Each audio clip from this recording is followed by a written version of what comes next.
মানিকপুৰত নিশা চোৰৰ বিফল অভিযান শব্দ শুনি সাৰ পালে গৃহস্থই খেদি গ'ল পাছে পাছে কথমপি পলাই হাৰিল চোৰ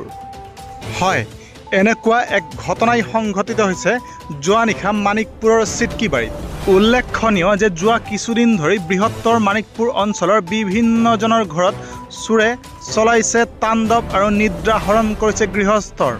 সঘনাই চোৰে চলাই গৈছে গৰুকে ধৰি বিভিন্ন চুৰি অভিযান যোৱা নিশা বঙাইগাঁও জিলাৰ মানিকপুৰ থানাৰ অন্তৰ্গত মৌখোৱা চিটকিবাৰীত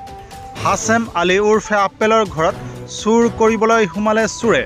হঠাৎ পুৱতি নিশা প্ৰায় ৩ মান বজাত গোহালি ঘৰত শব্দ শুনি সাৰ পাই হাছেম আলী উৰ্ফে আপেলৰ পৰিয়ালবৰ্গই আৰু উঠি প্ৰত্যক্ষ কৰে যে চোৰে গৰু গাড়ীত উঠাই আছে আৰু তেতিয়াই গৃহস্থই চিঞৰ বাখৰ কৰি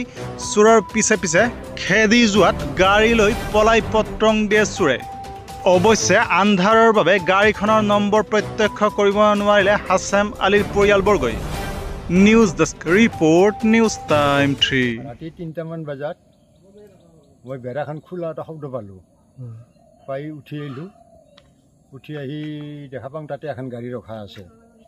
গৰু এটা বাটত এটা মোৰ খেৰ বুজিত মই চিধা পিছে পিছে গাড়ীখনৰ নাম্বাৰটো চাবৰ কাৰণে পিছা কৰিলোঁ গাড়ীখন এইখিনি খেদি গ'লোঁ মই চাব চেণ্টাৰ পাৰ হৈ গাড়ী ফুল স্পীডত গুচি গ'ল মোৰ গাড়ীৰ নাম্বাৰ ধৰা নহ'ল আৰু গাড়ীখন কি হৈছিল গাড়ীখনে গৰু নিব আহিছিল এটা গৰু গাড়ী তোলা আৰম্ভ কৰিছিল কিন্তু মই অহাৰ কাৰণে গাড়ীটো উঠাব নোৱাৰিলোঁ এই দুটাই গৰু আনুমানিক কেইটামান বজাৰ ঘটনা 3টা বজাত